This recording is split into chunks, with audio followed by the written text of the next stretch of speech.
Welcome back to the Tomb, everyone. This is the Pharaoh, aka Ali. Today's episode is called Optimizing Yourself.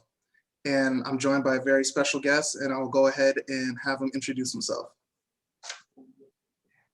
Good evening. My name is Reuben Warren, and I'm a dentist, and I think it's important to understand that. But I've worked in the area of public health for almost 50 years.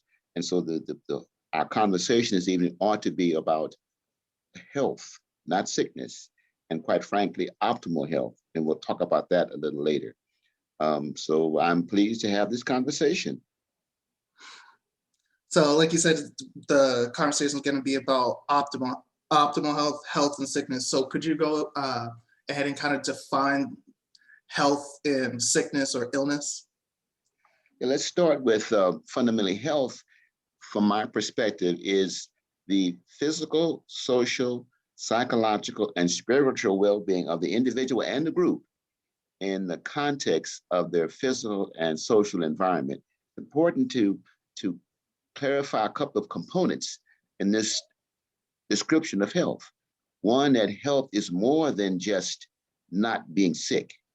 And health is broader than physical, social, and psychological. And health is a group experience.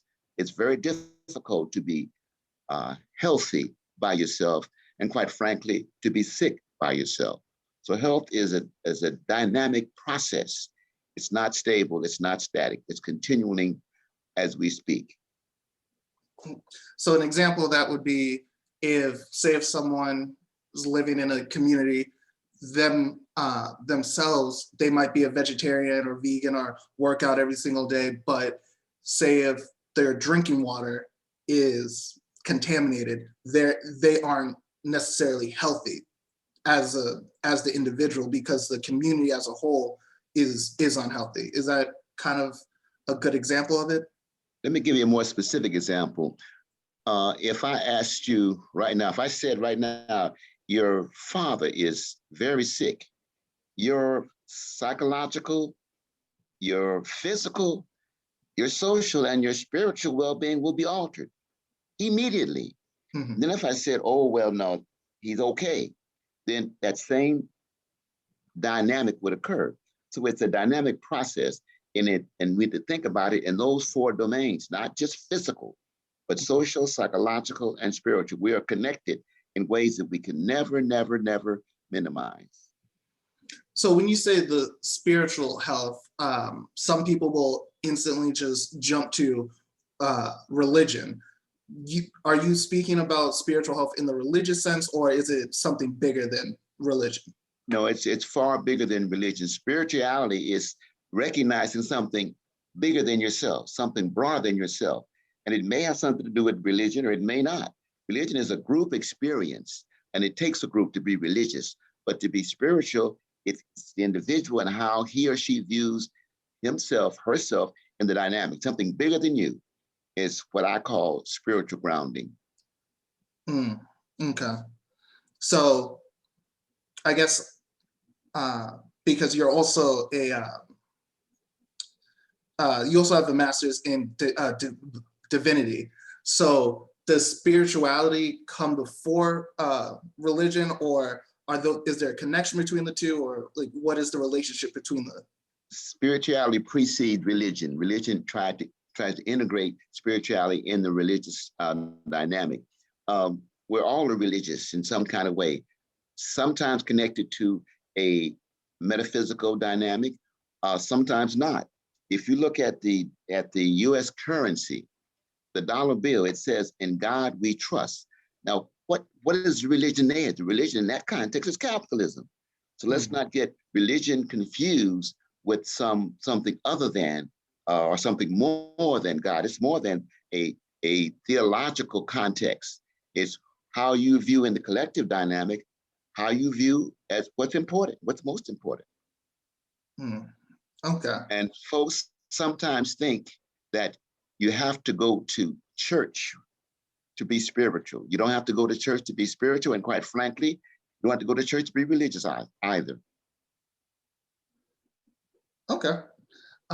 So you said, so because you taught me the concept of optimal health, would you be able to explain what optimal health is and who was the person that kind of came up with that term optimal health? Yes, let me start. Everyone has a different description, definition, or context of optimal health. So I'm going to be intentional in reading what John Chissell says optimal health is. He is the author. He is the creator of optimal health, in my view. And you can see his book. So the name of the book is Pyramids of Power. Pyramids of Power, an ancient African-centered approach to optimal health. Dr. John T. Chissell, MD. And it's important to understand he's grounded in African spirituality, far beyond what we call religious dogma. So with Dr. Chissell, he was a formally trained MD before, and he ended up leaving that realm of medicine, correct? He was a family physician, one of the primary members of the American Board of Family Physicians, 1954 graduate of Meharry Medical College, my alma mater. And he spent 32 plus years practicing sick health in the inner cities of Baltimore, and realized that he was doing no more to make people healthy than anybody else. So he stopped practicing seeing patients and assumed a strategy that he called optimal health. And let me kind of talk about that in a different context. He said we're living and working in a sick care system, not a healthcare system. And he talks about the negative forces, the negative life forces and in the sick care system. And he talks about drug abuse, distress, poor exercise, poor habits, poor eating habits. And those really relate to or result in negative consequences. And he talks about a sick care system. So we spend our time responding to sick care in opposed to health care. Now, on the other side of the dynamic, he talks about wellness. You see, wellness is the opposite of sickness. And he doesn't even stop at normal, you know. Chissell talks about optimal health, not normal health. So let's not talk about norm. Norms change. Optimal health continues to move forward and move upward. Okay. Well, since you have the book right there, would you be able to find his definition of what optimal health exactly?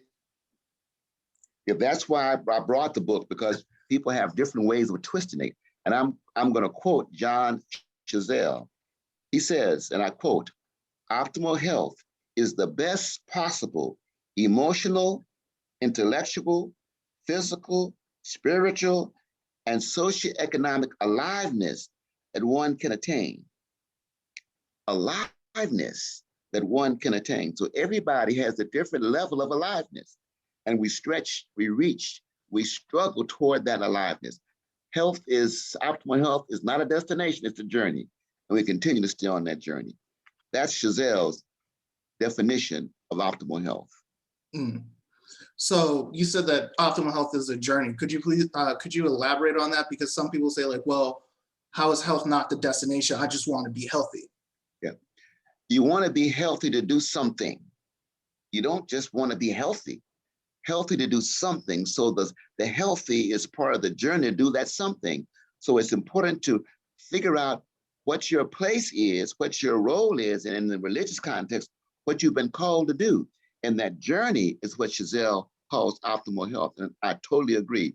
It's the destination, and the process is far more important than the outcome.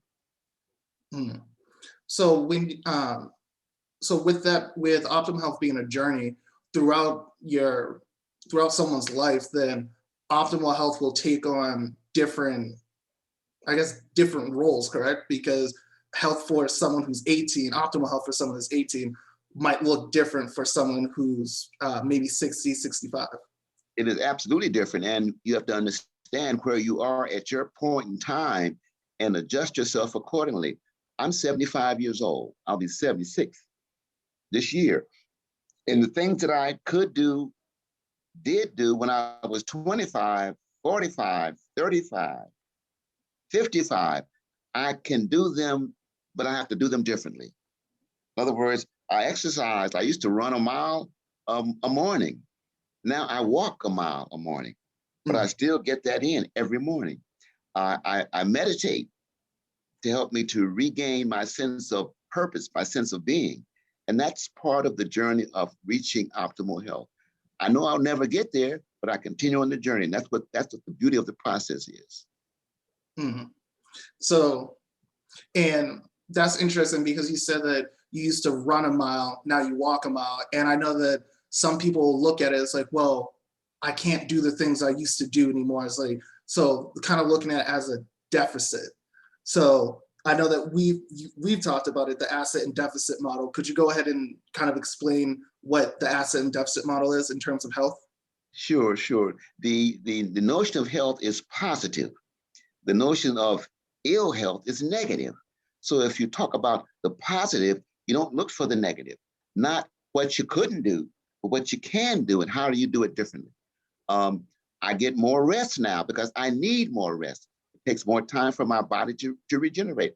And so I think the notion of asset versus deficit, when you do the same activity, when you engage in the same behavior, your framework for doing it has to change. For example, I exercise not to keep from being sick, exercise to promote my health.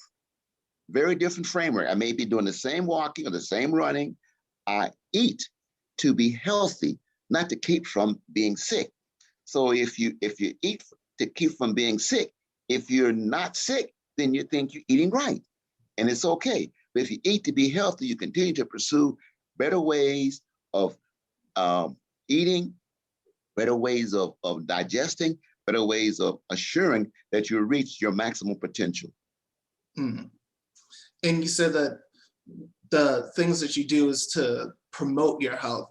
Within the public health arena, do you see a lot of health promotion being done, or is it more so sickness prevention?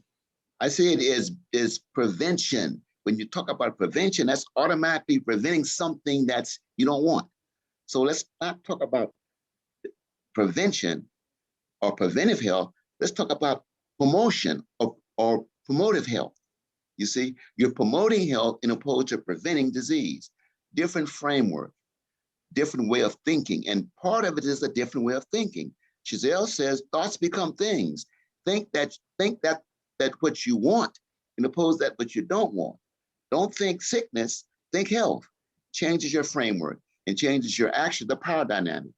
You strive to be healthy. You strive to be on that journey. You're not looking for dis-ease. You're looking for health promotion. And that's a very different way of looking at the world. Yes, because when you have sickness prevention, that is like a passive acceptance that like I'm going to be sick at some point. I'm just trying to hold it off for as long as I can. Absolutely. Folks they kind of chastise me and look at me feel strange because I say, I don't believe you have to be sick. Being ill is not inevitable. You can live without illness. You can promote your health. And even when you get off the health path, you can get right back on it. You don't have to be sick. Sickness is not inevitable. Mm-hmm. And I know that some people that are listening to it right now that's probably a new concept for them, because growing up we're always taught, it's like, oh, well, when you get old, you're gonna get sick. Because I've seen people have said it to me and about my father, is that, oh, he looks good for being 75. It's like, what is what is 75 supposed to look like? That's right. And in the context of our lived experience in the United States, you see what a 75-year-old Black man looks like and don't consider those things that have pulled him or pulled her down. And so what ideally ought a 75-year-old Black man look like? And once you conceptualize that differently, then you'll see a lot of healthy Black men and Black women all around. Not the deficit model. Don't look for the sickness, look for the health. Look for the ideal, look for the optimal health. And it's quite frankly, it's all around you. And Chissell talks about different domains of optimal health. He talks about intellectual optimal health. He talks about the emotional optimal health. He talks about socioeconomic optimal health. He talks about spiritual optimal health. He has 5 domains of optimal health. So it's not just a conceptual overview, it's concrete things in these different domains that allow you to reach your optimal health. And remember, it's not a destination, it's a journey. So I kind of wanted to go into those 5 domains. So I guess we can start with intellectual health. So, yes, and again, I'm going to read from Chissell's book. Not that I don't know those domains, but I want you to hear what Chissell says. He is the ancestor that talked about that.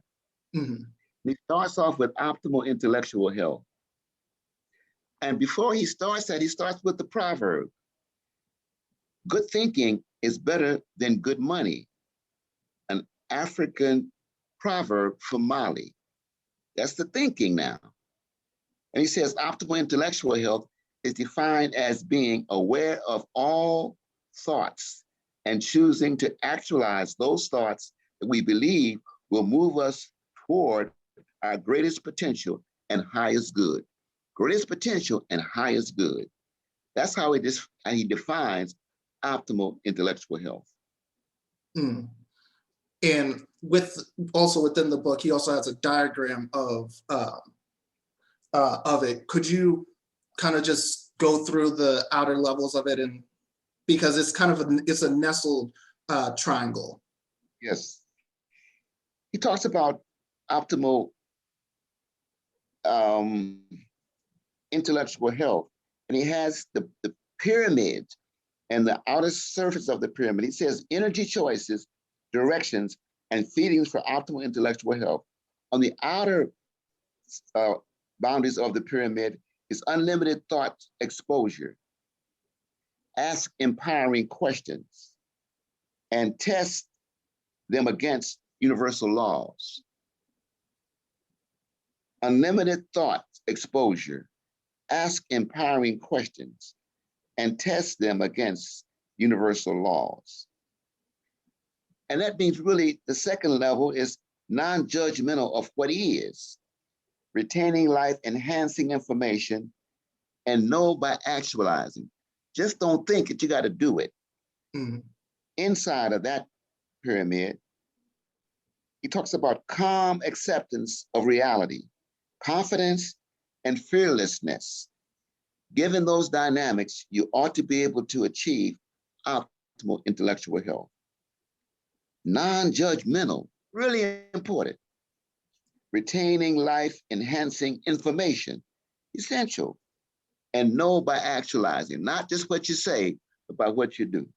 That's how he defines and he actualizes optimal intellectual health in that first pyramid.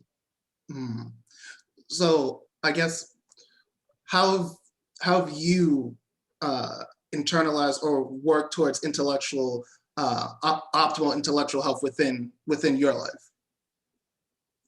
I think from all of my work and all of my energy, it's not, as I think I've said to you many times, it's not the answer that's important. It's the empowering question. So in everything that I do, I raise, what is the next question? What is the next challenge that I have to reach to answer the next question? So you're never satisfied with the answer. Out of one answer comes many questions. And that energy to answer those questions produces more answers and more questions. The journey, again, in optimal health. So it's always a question. And the challenge is for you to think about that question, and the empowering question needs to be answered. That's how I work every day. What is the question, not what is the answer? Mm. And could you kind of break down like asking the empowering questions? Because people will say, well, I ask questions all the time. It's like, but there's a difference between just a question and an empowering question. The empowering question speaks to the journey of optimal health. What is the empowering question about my intellectual capacity? And how do you measure that? My intellectual capacity is based on what I'm able to do. Actualize what I've learned, not cognitive ability, but how you translate what you've learned into what you do. Being smart is not the most important asset. It's using that skill, that ability given to you by the universe to make life better for those you care about and those in the universe. So not the small question, but the big question. And the big question has to be linked to optimal health. Mm. Because I think you've definitely said this many times, but it is our obligation. Well, what an ethicist does is that an ethicist questions answers. Yes, right? The ethicist does not answer questions. They're not obligated to, but questions answers. So you give me an answer, I'm gonna question that. Mm. Not that I don't believe you, but I want to be sure that that answer allows me to raise another question. So my charge is not to answer questions, it's to question answers. And that gives you a different framework from which to operate. Mm. That takes you from a deficit model to an asset or an affirmative model. Why are things as they are? Not how do we begin to articulate things as they are? Why are things as they are? Different set of questions, different set of answers. And out of those answers comes what? Another set of questions. Mm. And that's what you've been doing in the realm of public health, and especially public health ethics, because you are a public health ethicist. Yes. You see, what people have done, if public health was working, the public's health would be better. So while I've been in public health, I also see the limitations of public health.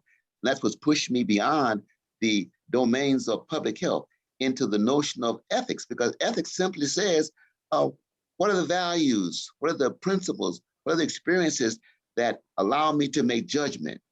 You see, how can you have a public health system and you can discern, you can actually chronicle the health of people based upon their race or ethnicity, based upon their economic circumstance, even based upon their gender, based upon their location. Yeah, the zip code. An unethical principle. Mm-hmm. Yes, because one of the statistics facts that I learned going through the MPH program is that there are places where just based off of your zip code, you might have a 10-year shorter life expectancy. No doubt, not based upon who you are, but based upon where you are. And that again is grounded in an environment that sees you different than other folks. To be able to discern your health or predict your health based upon your race is unethical, and even worse, it's inhumane. Mm. I can predict based upon you being a Black man that you will live a shorter life than white men, Black women, or white women. That is inhumane and unacceptable in any kind of decent and human environment. And it's very interesting about the life expectancy, because for Black people, if we live to 85 years of age, we end up outliving other people. But if we don't make it, we're more likely to die years before other people. So it's very interesting that if you make it 85 years dealing with racism, then you outlive everyone. Absolutely, and quite frankly, the whole notion of how long you live is a very narrow way of looking at life. It's not how long you live, but how well you live. So it's the quality of your life. So sometimes you can see people that are suffering so much, they are physically alive, but they're really not. And so the framework of what is life, what is meaning, is another conversation that we need to have. What have you come here to do? And once you've accomplished that task, then it's time to transition to another level of life. You see? And so the notion of living and dying is a false notion for me, because in the African context, once you transition from this being, you move on to be among the ancestors, which has a very different and more powerful impact that you can have than when you were here. Yes. Yes. And it's definitely the quality, because there are some people that might have a ailment at 65 years old, live another 20 years, but like you said, the quality of life has been diminished so much that they're bedridden, or they have to have a nurse come and change them and things like, and it's about, I guess, living with dignity. Yeah, you see, and that's whole notion of what is living, and people get this notion of illness and sickness and disease really confused. Illness is started with kind of a biological or bacteria-based framework to describe ill health. So there's some infection that's caused you to deviate from your normal, quote unquote, health status based upon how you measure that. And once you got these set of conditions, then you try to describe them as a behavior. If I have a cold, I'm supposed to act a certain way. If I have arthritis, I'm supposed to act a certain way. And that acting is what they call sickness. And so you're going from illness or ill health to describing that, or a behavior that's supposed to describe that ill health. Then you name it. You call that disease. So the notion of ill health and sickness and disease are three different frameworks. And when somebody says you're sick, you're supposed to act a certain way. And if you don't act that way, they say you're not sick. And that's based upon some biological phenomena. That's why mental health is so difficult to diagnose and to treat, because in many instances it has no quote unquote biological or biomedical frame. It's another domain of human interaction. So don't get illness confused with sickness, confused with disease. Because they say you have a certain sickness, you're supposed to operate a certain way. And then you assume that sick behavior, and then it perpetuates and worsens that behavior.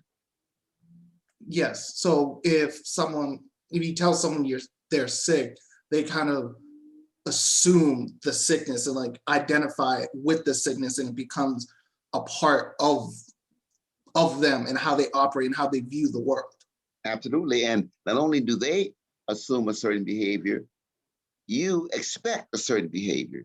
And if we don't comply with that behavior, say, well, you're not sick. What are you're not sick anymore. So those notions get confused, and I think we better keep them separate.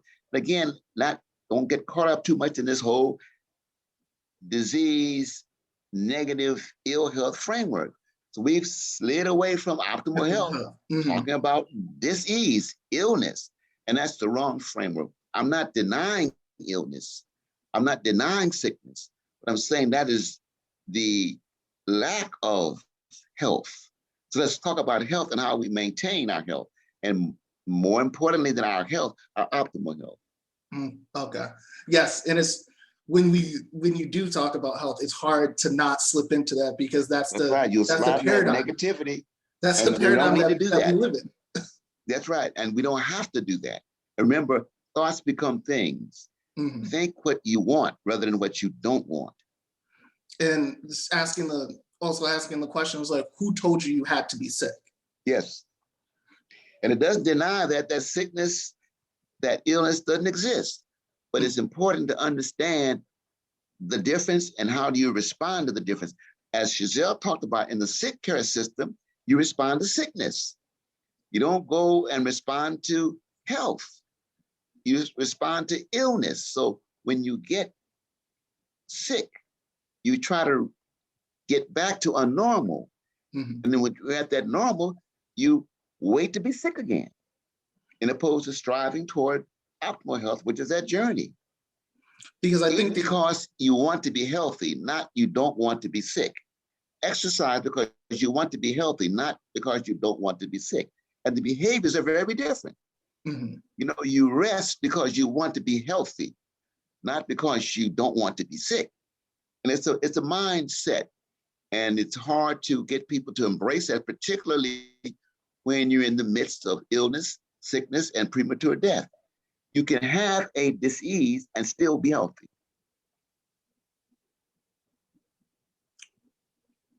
Okay, I'm gonna have to ask you to elaborate on that one because people are definitely, their minds are blown right now. Yeah.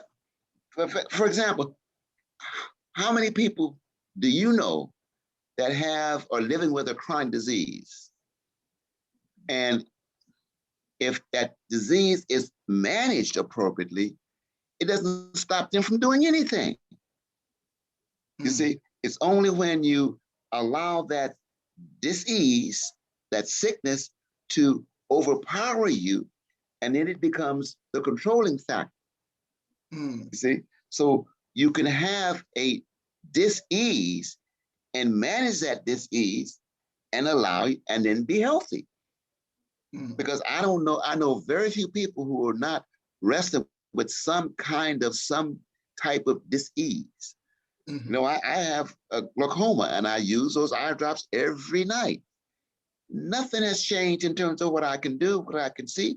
But if I didn't approach it that way, I would say, oh, I can't do as much as I used to do because I have glaucoma. Not true. So, I manage it. I'm not ignoring it. And I'm managing it and I'm moving forward. So it's about not allowing the disease to make you sick. Exactly. And managing, you're sick. Sometimes you can't, you have to control it. Managing it. This system in this country in healthcare, it manages disease. But we stop at the management of disease opposed to promoting optimal health.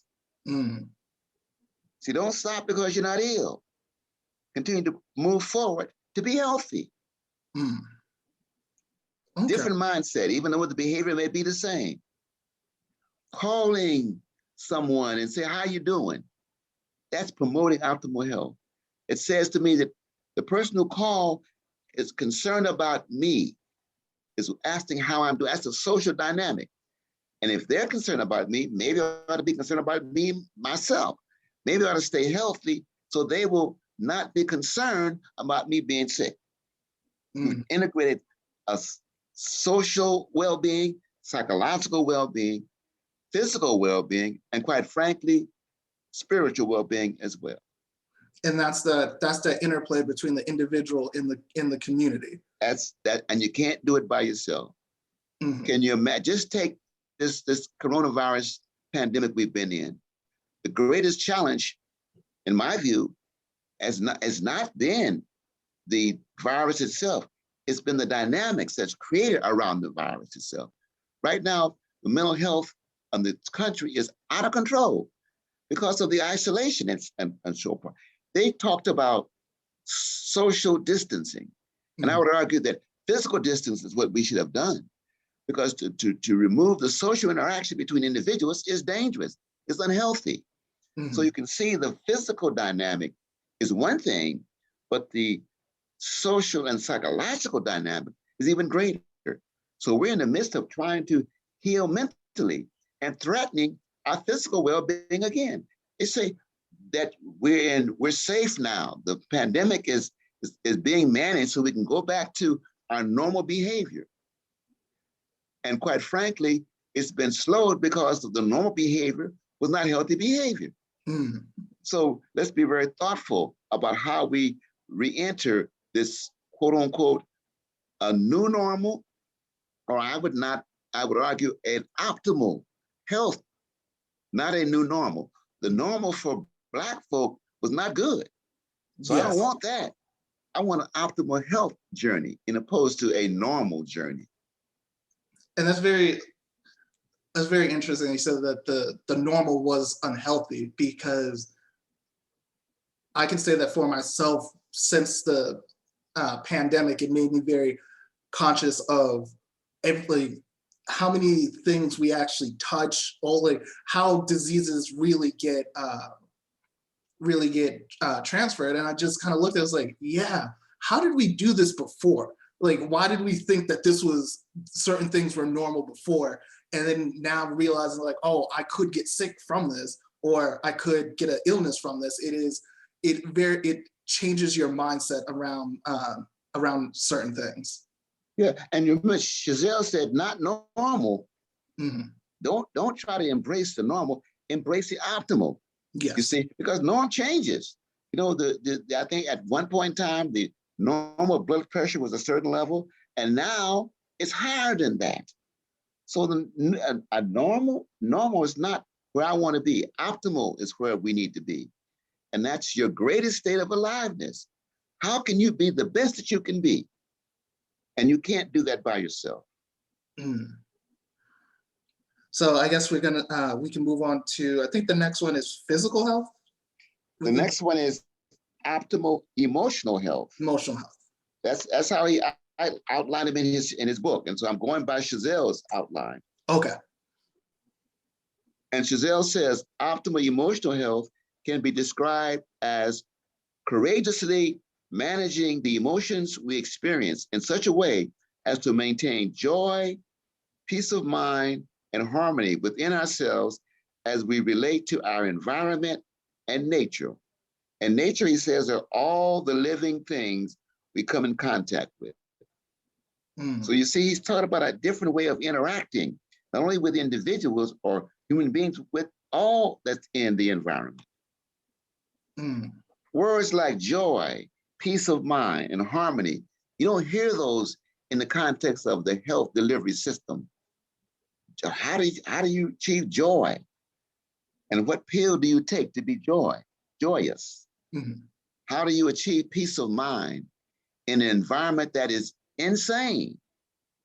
How do you find your optimal emotional health as a Black person in a structural racist environment? How do you do that? Mm. You can't do that unless you have the context of who you are and understand the environment in which you find yourself and the behavior you must assume as a Black person in that environment. So I guess so. The next question is for like, how have you navigated this this racist society and achieve or work towards optimal emotional health? I choose to be around the people who have meaning to me. I choose to do things to enhance the well-being of the people that I think are important. For example, I teach at Tuskegee University, and the most important part about that is interacting with Black students and helping them work through their journey as I continue to work through mine. So I'm fine being at Tuskegee emotionally quite stabling. I did the same thing when I was the dean of the School of Dentistry at Meharry, to see young people who came to achieve a certain career path, and then 4 years later, sometimes 5, as seeing them achieve those goals. So that's emotionally stabilizing for me, knowing that the things are tough right now, but as they evolve, the next generation, things will be better, and I've contributed to them being better. That's emotionally stabilizing for me. Mm-hmm. That's how I sustain my emotional well-being. And when I see young folk, particularly young Black folk, I'm encouraged. I see young folk of other ethnic and racial groups, I'm encouraged. But I'm real clear that the journey that's most challenging and most revealing and most enhancing is that journey that has been experienced by people of African descent. Yeah. And every time you look at statistics, somehow Black people are at the bottom, not because of our individual condition, but because of our collective circumstance. The coronavirus, for example, it was easily predictable that we Black folk would have the highest morbidity and mortality as a result of the coronavirus. And now that we've got a vaccine that is authorized for emergency use, not approved, but authorized for emergency use, And now we're finding the issue of access disproportionately high among Black people again. So at every level, you see the fingers, the tentacles of structural racism. So they say we had a hesitancy, and that's true, appropriately. And now that the hesitancy is being minimized, we don't have access. So once we've decided to be vaccinated, then we can't get vaccinated. That's a contradiction, you see, and that challenges our emotional optimal health. How do we resolve that?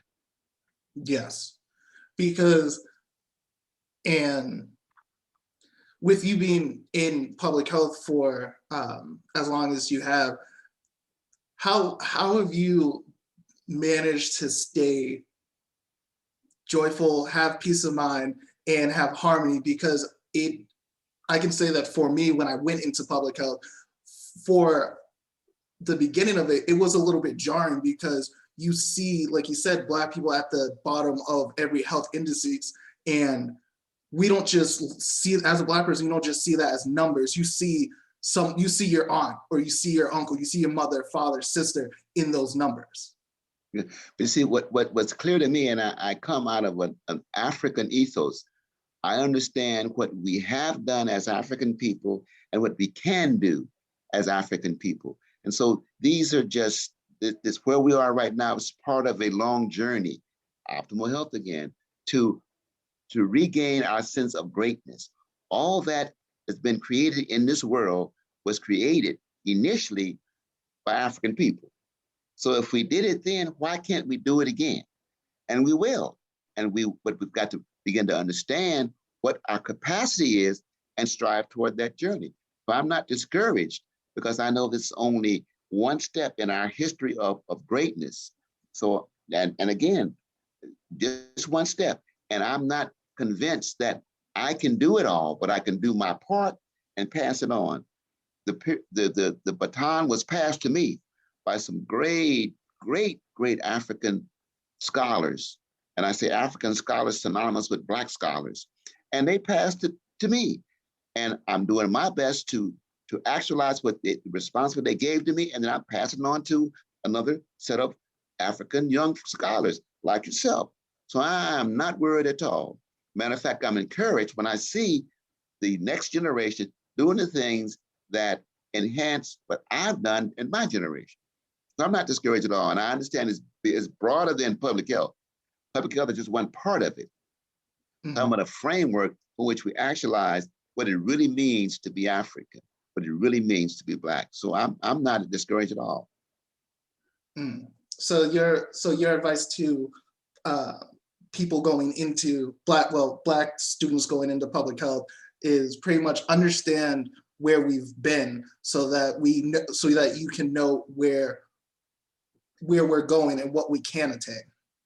Understand the foundation of being Black, being African, then you'll know what our capacity is.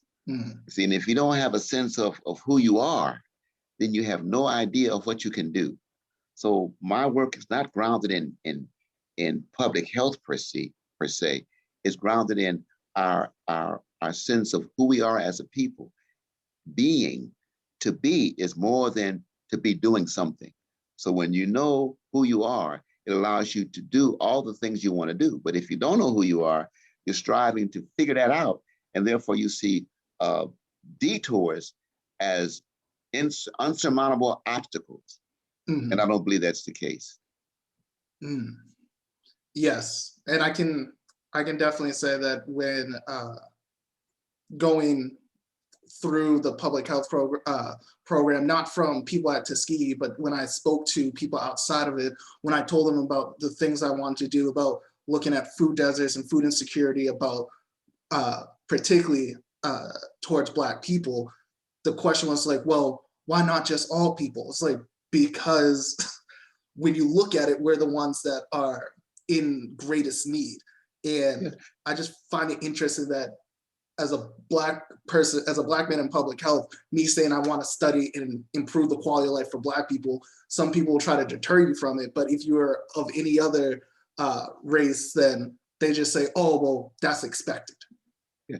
Early on in my career, I was discouraged from focusing on the health of Black folk. That's the dead end. You can go nowhere with that. Uh, you need to study what's happening in the general population. But as I got into the field, I knew intuitively that was not correct. I looked at the data. So step out and be true to public health. They say, what do the data tell us about those in greatest need? Because public health is grounded in meeting the health needs of those that are in greatest need, the sickest among us. And if you look at the data, regardless of who you are, it's real clear that Black folk from the beginning have disproportionately suffered and continue to disproportionately suffer. And if I don't address those needs in my work, it won't be done. As you know, ever since the federal government has been collecting data on health, or quote unquote, the lack thereof, Black people have disproportionately suffered morbidity and mortality. So if we raise the health of Black folk, we will raise the health of the nation. And quite frankly, if we raise the health of Black folk globally, we will raise the health of the world. So start where the need is the greatest, and quite frankly, others will benefit as well, or probably quicker than we will. But it doesn't stop the journey. Our journey toward optimal health has to be centered on our sense of who we are and what we've done. And that's why Chissell again talked about an ancient African-centered approach to optimal health. He didn't say African-American approach. He didn't say Brazilian approach. He didn't say Jamaican approach. He said African approach to optimal health, African-centered approach to optimal health. So I am not confused at all. And I think it's very important for people to understand that, because talking to some people, you can talk to some Jamaicans and they'll say, I'm not African, I'm Jamaican. It's like, when they brought us over here, they weren't bringing Jamaicans, Brazilians, African Americans, Canadians. They were bringing Africans. They made you a Jamaican. It's like, but you are not a Jamaican. You are an African in Jamaica. It's almost like saying that if I go to England, then I become an Englishman. If I go to France, I become a Frenchman. It's not where you are, it's who you are. And if you don't understand who you are, then where you are is irrelevant. So if you want to call yourself Jamaican, that's fine. You want to call yourself African American, that's fine. But at the bottom line, at the end of the day, you're a person of African descent. And I distinguish that from being a person of the world, because as you know, the world began, civilization began in Africa. So in a very fundamental sense, everybody is an African descendant. But as history has evolved, there have been some separation for reasons that are beyond debate.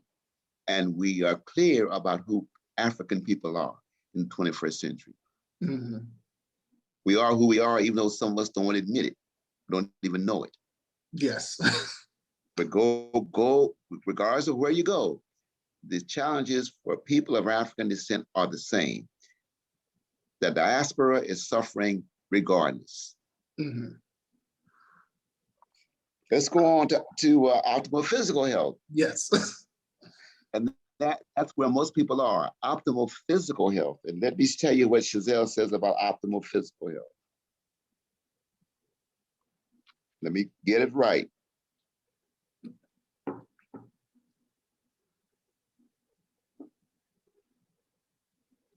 He says, and I quote, "There is perhaps no area of health where there is more fear and confusion than optimal physical health.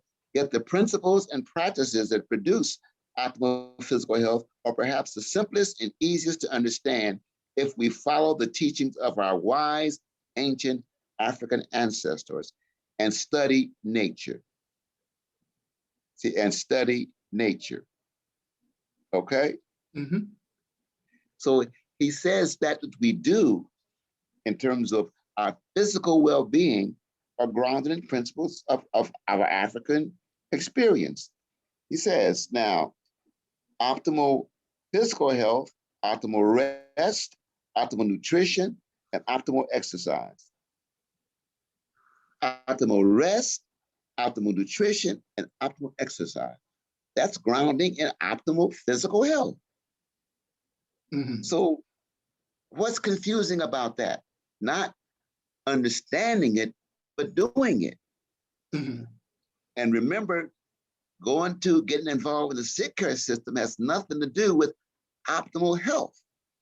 We go to and I'm not arguing you shouldn't go to the doctor. I'm saying everybody should have a competent physician and dentist that they can rely on to help them from when they are deviating from optimal health, they can get them back on track. So you're in a sick care system, you're in a sick care world. So you've got to stay in touch with those who can address those needs that you have when you're ill. Mhm. So I'm not suggesting that we don't need to engage the healthcare system, but just know it is a sick care system, not a healthcare system. When you have to engage it, know what you're going there for, know when you get it, and then know when to get the hell out. Mhm. Because they will try to keep you there.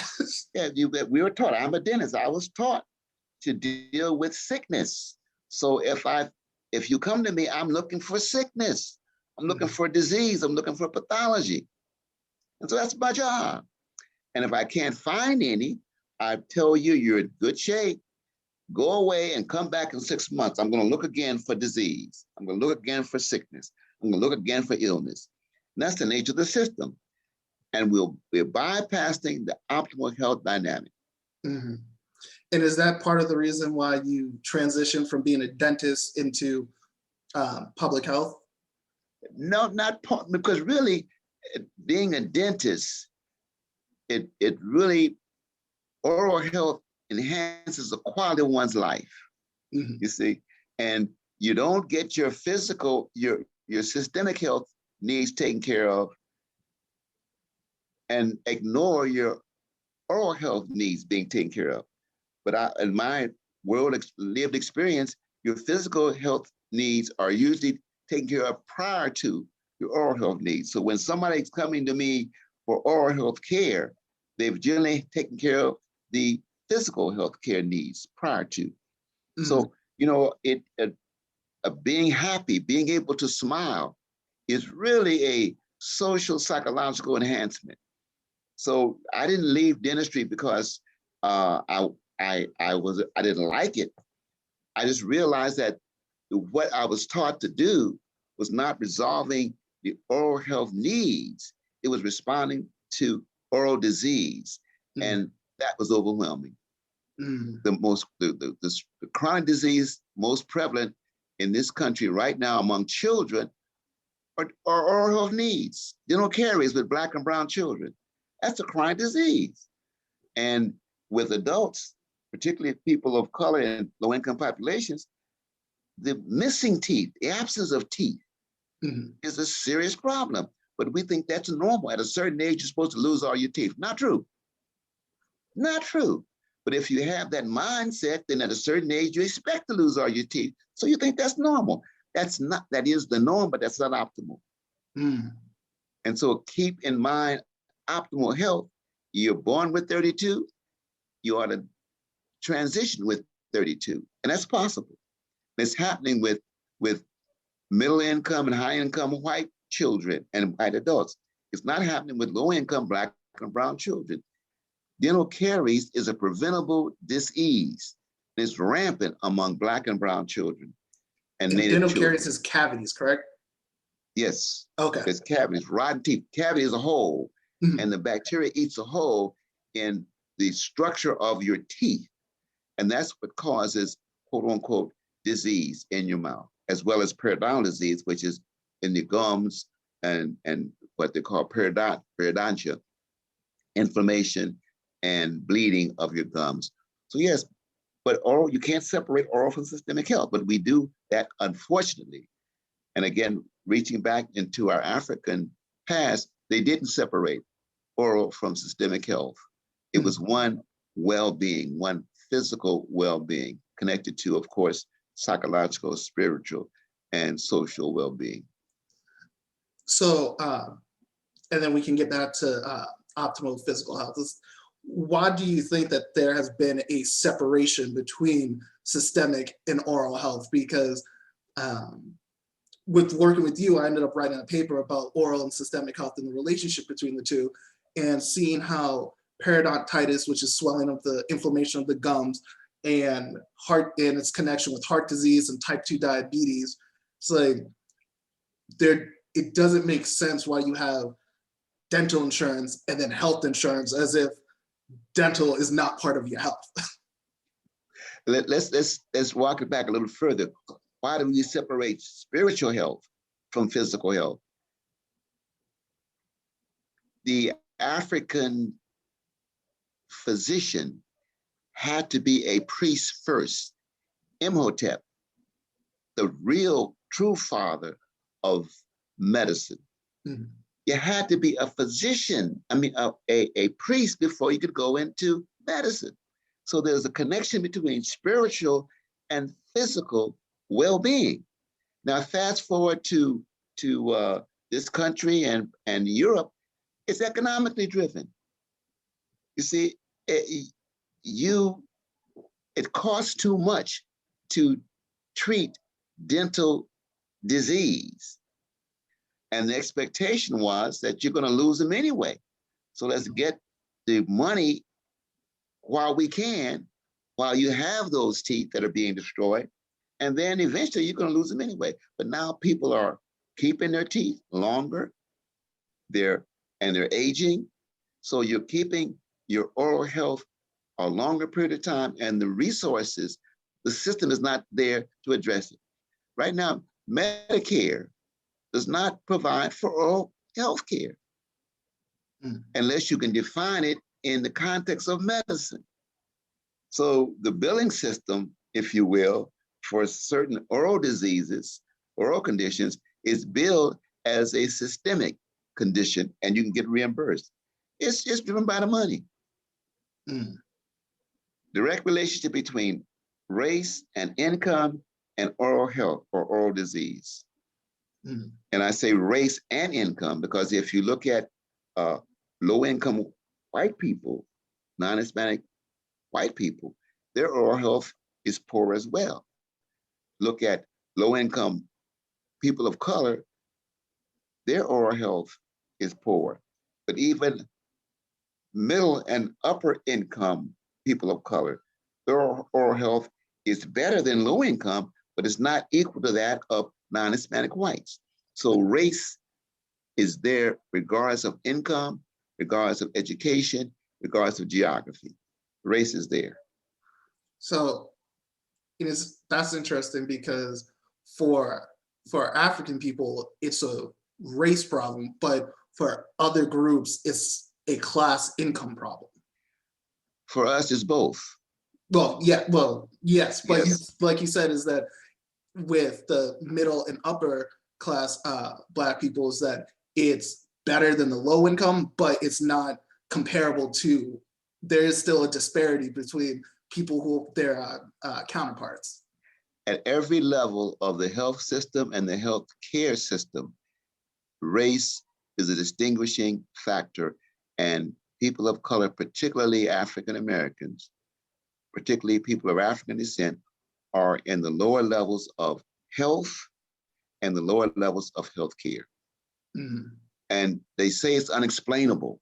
There's still a difference. And several years back, they say, but you can't explain that difference. And I would argue you can explain if you insert racism and structural racism as a barrier.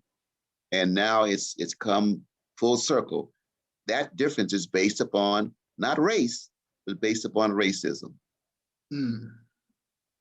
Okay. Optimal spiritual health. Well, one thing about optimal physical health. So you said nutrition and exercise.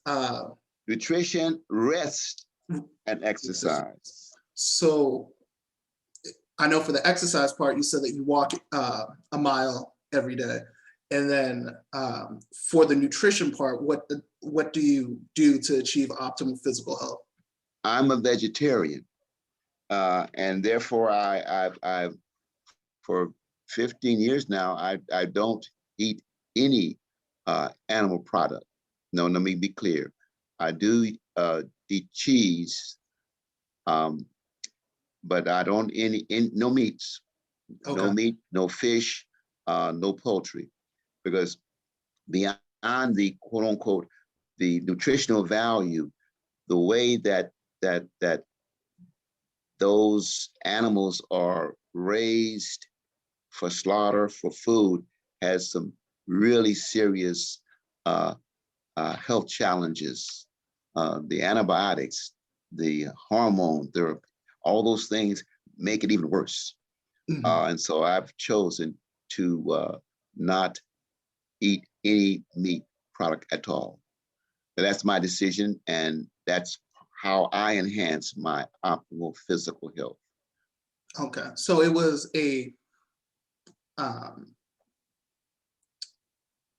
part of it was, well, would I be correct to say part of it is kind of ethical, but then also part of it is also just the physicals, like the effects that eating it has had on your body. Yeah, I wouldn't say ethical. I would say it was a social, psychological decision I made Mhm. that had, and once I understood even more that the physical part, how they raise and slaughter animals was the antibiotics was scary, but then Mhm. the whole social dynamic for me, physical dynamic for me of eating animals, you know, was something I had to learn and grow and finally decide against. You know, how do you back in the day, how do you raise a pig and then eat him? Mhm. Raise the pig as a pet and then eat him. How do you do that? Um, Mhm. I pause when I hear I raise I used to give a lecture to veterinary students, and I was really intentional and said, how do you separate the pet from the animal, and then feel comfortable with eating the animal, even if it may have been a pet. Mhm. Um, Because a pet to so, but, us in this uh, society might be food to someone else in a different society. exactly, and so that's why I say kind of social and psychological. I'm not condemning. I'm just saying my framework Mhm. uh, uh, is what led me to become a vegetarian. And when you started, did you just, for lack of a better term, go cold turkey, or did you kind of ease your way into? I grew up on every what most black folk grew up. I was eating pig, pig feet, chitlins, all of that.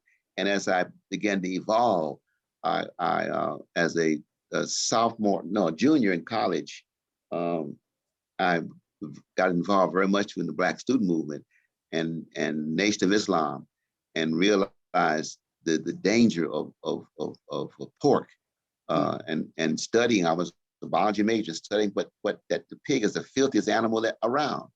So I cut that out as a college student, cut out the pork, and so I was eating beef.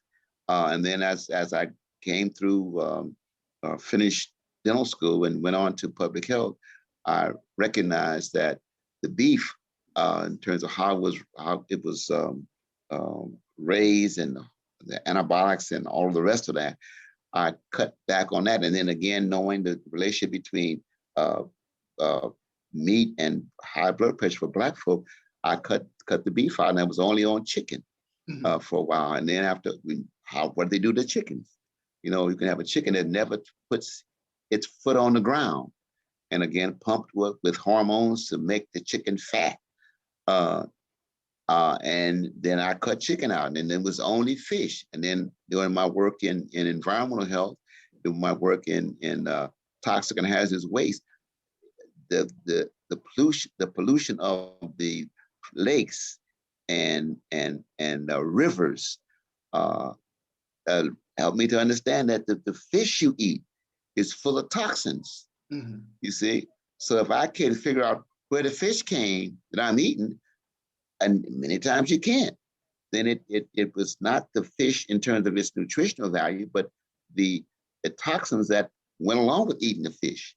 Yes. And you can they used to say, well, it's just the fillet, it's okay, But part of eating fish, at least for Black folk, is sucking on them bones, and that's where a lot of the toxins are.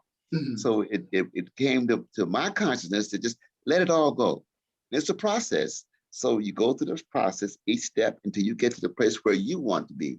And I guess at some point I may become a vegan. I'm not sure. If my sense says that's where I should go, that's where I'll go. So I don't condemn what people are doing, but I'm just telling you my journey. But I've been a vegetarian since the early 2000s, and I don't miss it, not at all. And particularly as society has evolved, you can get non-meat products, and you don't even know that they're not meat. So the economics, the capitalism of this country will drive whatever, will go wherever it needs to go to make that money. So it's really easy being a vegetarian now. And I guess, well, two things. One, I remember you saying this to me, and it was very interesting. I never really thought about it. Is that you said that you don't eat anything that once had a mother. That's right. Real basic. It's not scientific. It's not technical. It's real basic. If it has a mama, I ain't eating it.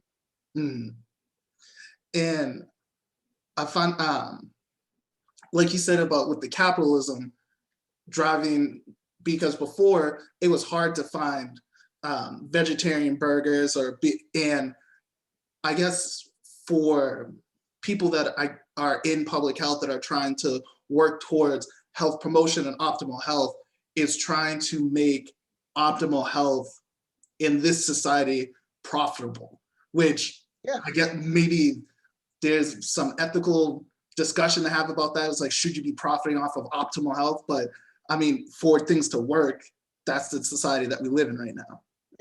How can you not consider capitalism in a capitalist society? You have to work within the system, you see, and that's what's driving health. Is right now we've switched because economics was driving health. Right now, health is driving economics. Coronavirus, getting it under control, has allowed the economics of this country to regain itself, to boom. So to separate economics from health, particularly in a capitalist society, is nonsense. You see, and society will do whatever it needs to do to make the money. And it's our responsibility to be sure that what they do is healthy. And therefore, even some of these non-meat products are full of salt. You know what I'm saying? So full of sugar. And no telling what else. So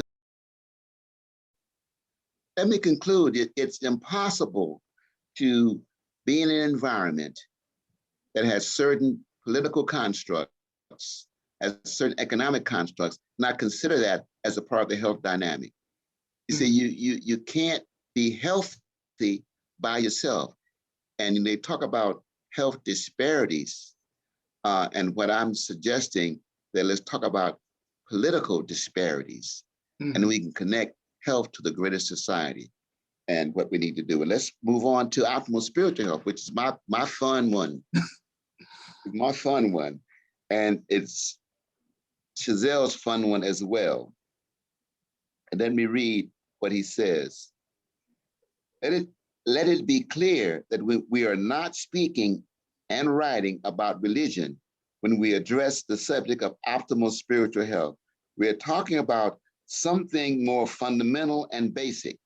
He goes on, we're referring to the ability of every human being to believe in the divine intelligence, our personal spark of the Creator that resides within each of us as our life force. He says in bold, we must be very careful in choosing what we believe. What we believe colors and affects everything we think, say, and do. Everything we believe colors what we think, say, and do. That's Chissell.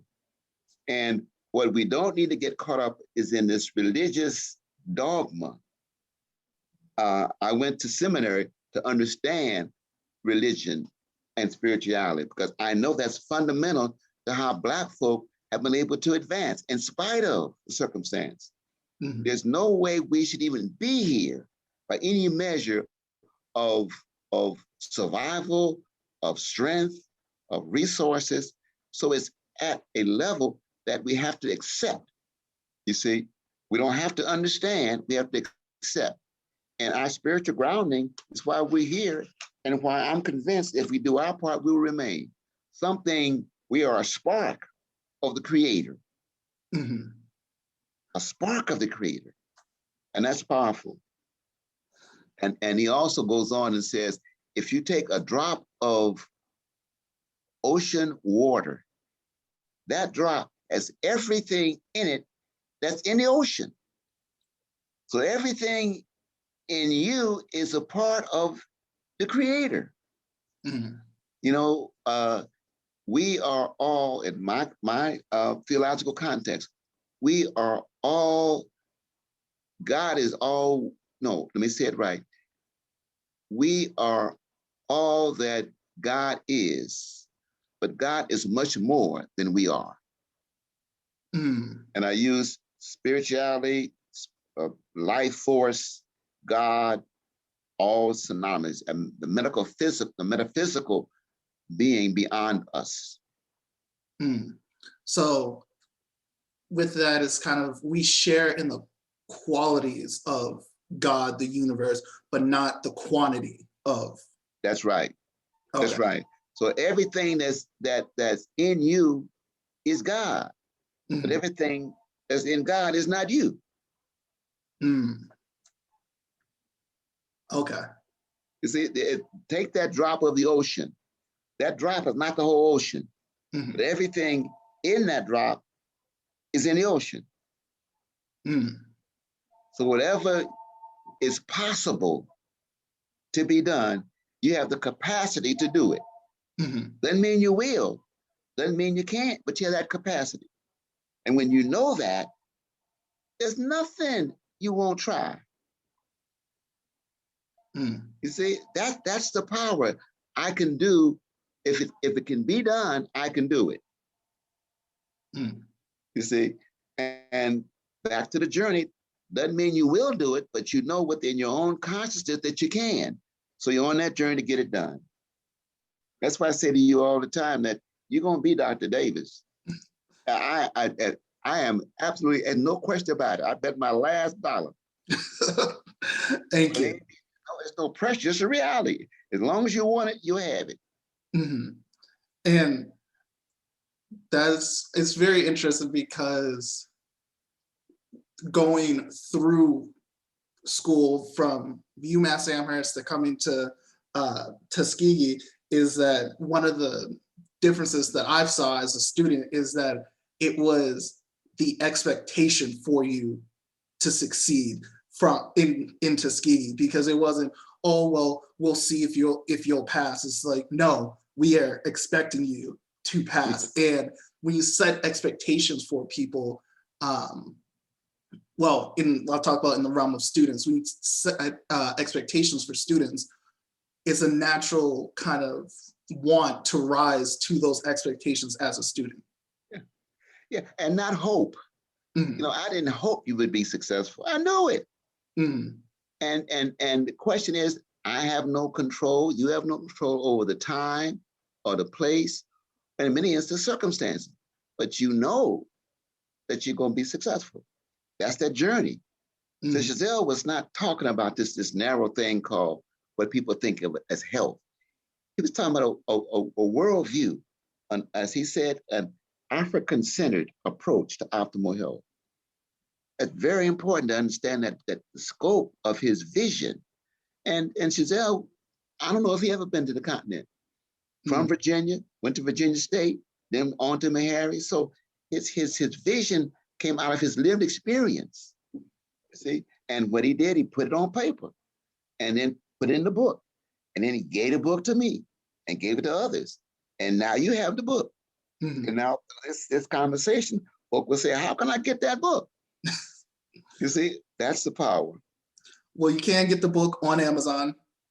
Absolutely. Go on Amazon, or there are other websites that sell the book, but a sure thing is that it is on Amazon.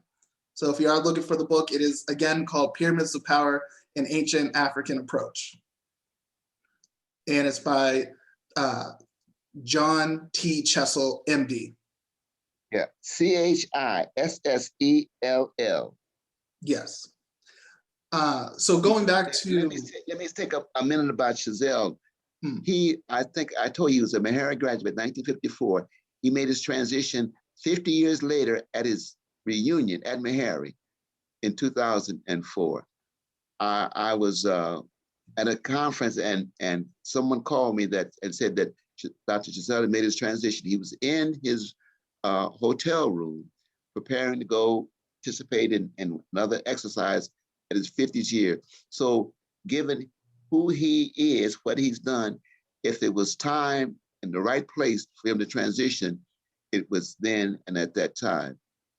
And several years later, we created a center at Meharry called the Center for Optimal Health, honoring Chissell, honoring John Chissell.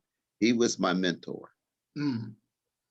So this isn't just you've read the book, you've talked with the man.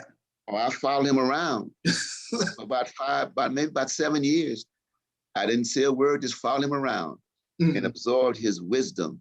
And he told me what to do, and that's what I'm doing.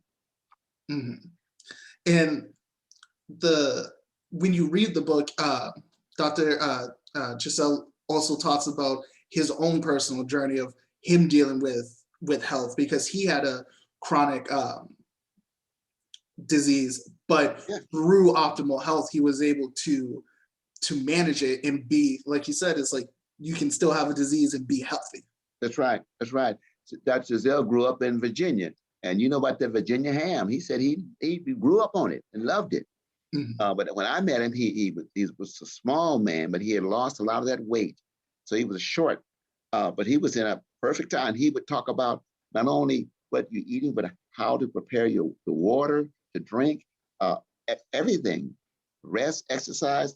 He did everything in a very real sense. I would characterize him as an Imhotep physician. So he went far beyond what they taught in medical school.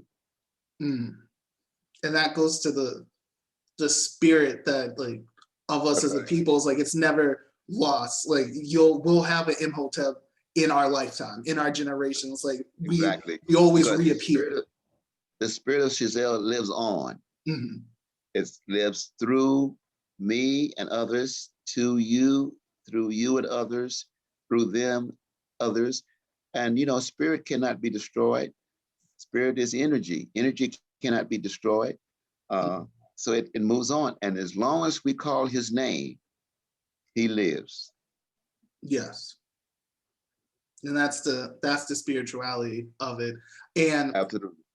One thing I wanted to talk about is that, so you said that you didn't have hope that I would succeed. You knew that I would succeed. So in that context, that would be more so analogous to faith. Would you agree with that? Or it's faith, yeah, and faith is a part of the spiritual dynamic.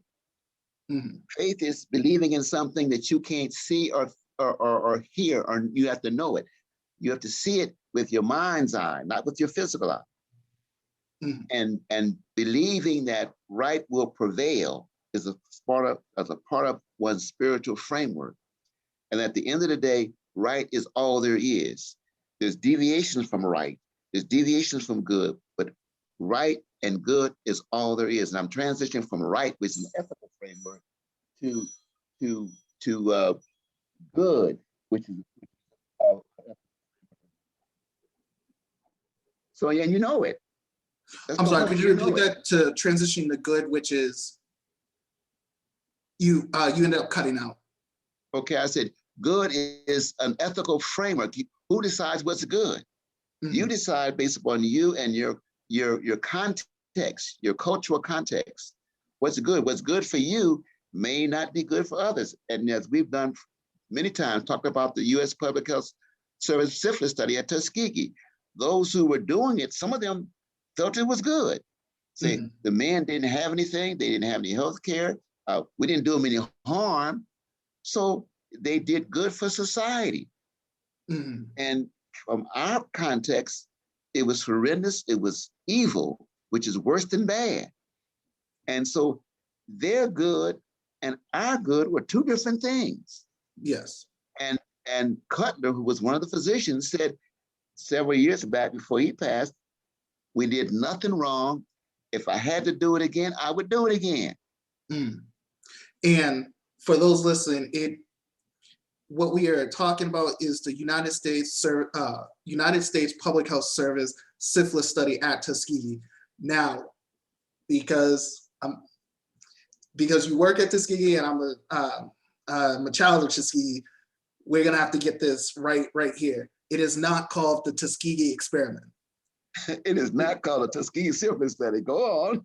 The Tuskegee Experiment is a misnomer, and when you say Tuskegee Experiment, the actual term Tuskegee Experiment talks about the airmen, where the Air Force enlisted Black airmen in the Air Force, and that was the actual Tuskegee Experiment.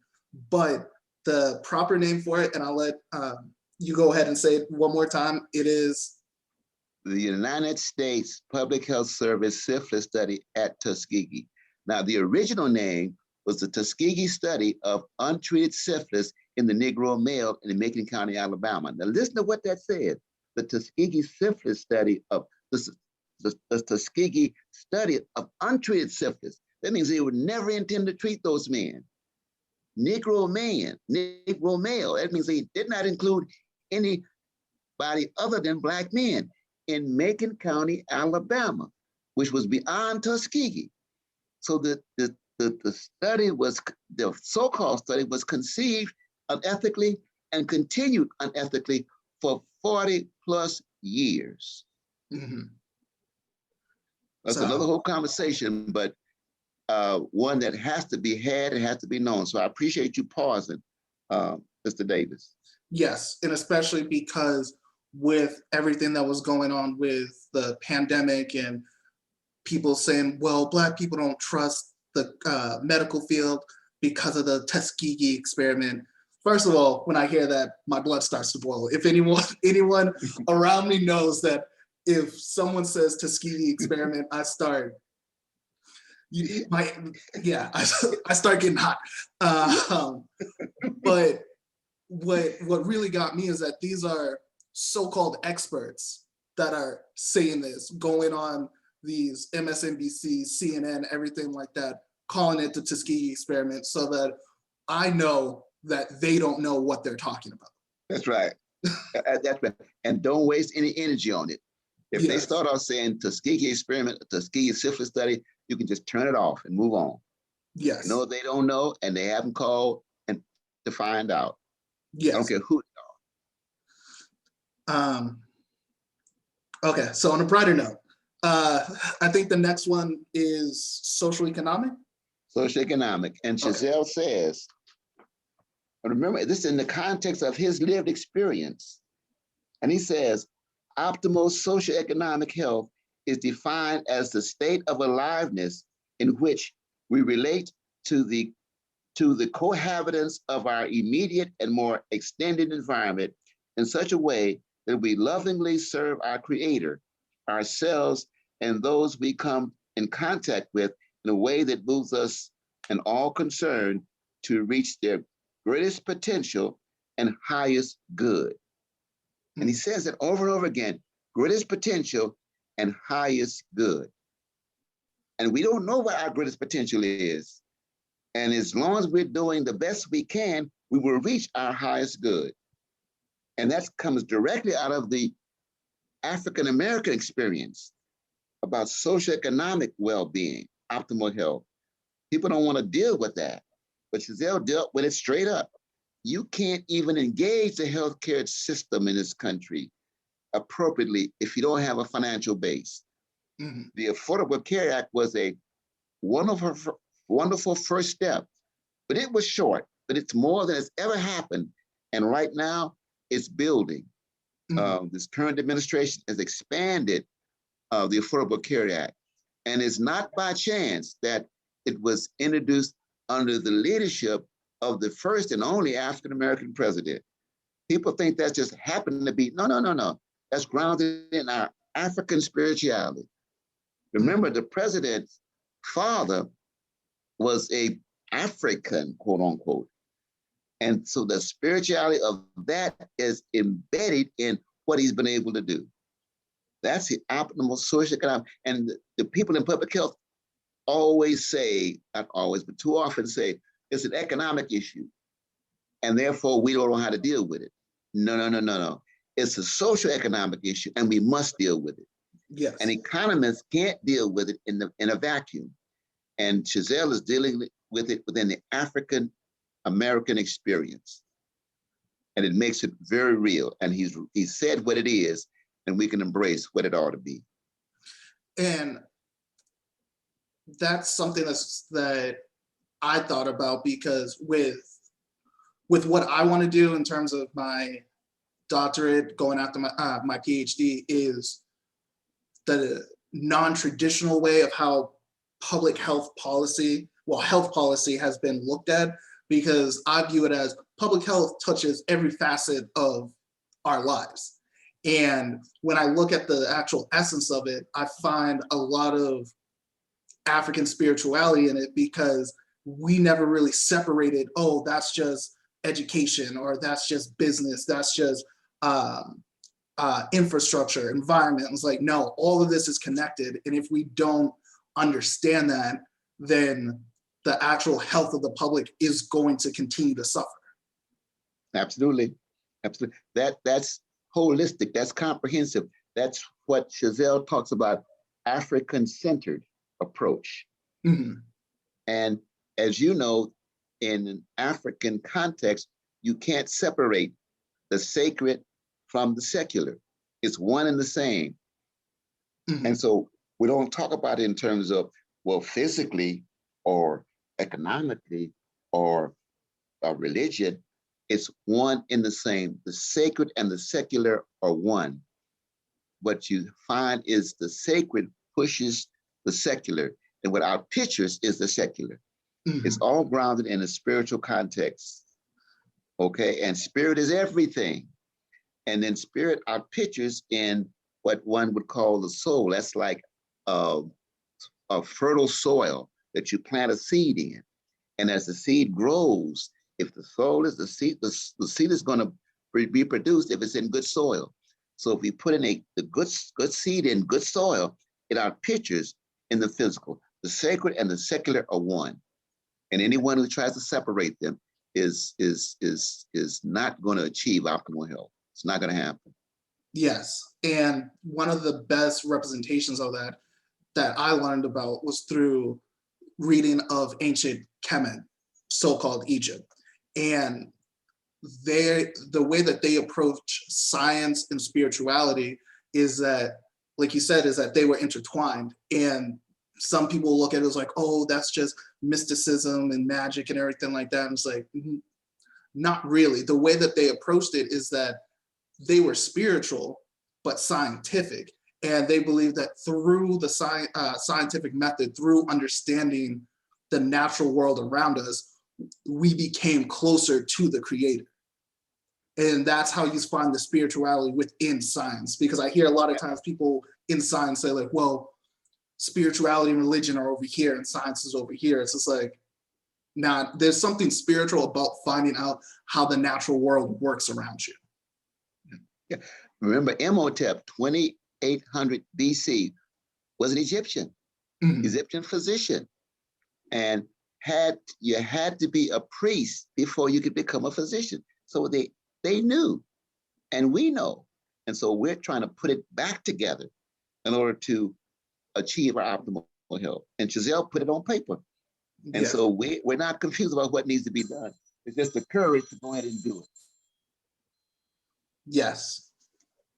Um, So I will encourage people to buy the book, because what we went through was the first 5 to 6 chapters, but towards the end of it, it actually shows the interplay between all 5 of those domains of health, optimal health. And we don't have time to get into all of that, but that's a teaser for you guys to go buy the book and read. One thing that I wanted to ask you outside of optimal health, because you are a dentist, is that because what are some of the things that people can do to promote their oral health? Because a lot of times people are looking at it as, well, I just don't want to, or if they have a cavity, a dentist might propose, oh, I can take it out for $500 or get a fill or do a fill-in for $1,200. Yeah. What you should know is that you don't have to lose your teeth. Your teeth are embedded in your oral cavity, and your oral cavity cannot be disconnected from the rest of your body. So what you have to promote oral health as a part of systemic health. And in the past, we've deviated until our oral health was being destroyed. What I'm suggesting is that look at oral health not as teeth, but look at structures within your oral cavity. That is both soft tissue and hard tissue. And remember that that is the opening to your body. That's where you eat, that's where you interact, that's where you smile. So don't separate oral from systemic health. Maintain them both, and surely that will be your pathway to optimal health. Okay. And brush and floss. That's on a practical level. That's right. And eat the right food, and don't eat the wrong food. And you know what they are. Yes. So as we come to the end of this episode, is there any closing statements, remarks that you would like to?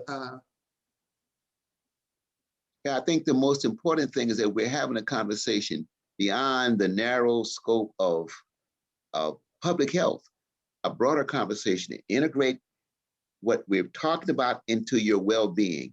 It's not what you do that's important. It's who you are that's important. Who you be is enough. Being doctor, being lawyer is okay, but being who you are is fundamental to optimal health. And when you hear optimal health, unless they start talking about John Chissell, they're not talking about optimal health. Mm-hmm. I always write it optimal with a capital O and health with a capital H to distinguish between others who say optimal health with a small O and a small H. Ours is grounded in the lived experience and the writings of Dr. John T. Chissell, MD. Mm-hmm. And I'm so proud to have walked with him, followed him, and learned from him. And we will achieve optimal health. I'm clear, and I'm very proud and very honored to be on this podcast. Thank you so much, Mr. Davis. Thank you. I'm honored to have you here. When I asked you, you said yes. I was very excited for this conversation. All right, we'll have some more. Yes, and I will say one last thing through reading the book is one thing that resonated with me was taking responsibility for your own health without putting judgment on yourself. So the first step for me was to take responsibility and acknowledge that I have control over my own health, that it's not outside of my control. And once you start understanding that, then all other facets of optimal health will become not necessarily easier, but you will see them as attainable. Part of who you be. Yes. Well, thank you again. And that has been another episode of Tune Talks with the Pharaoh. I will see you guys next week.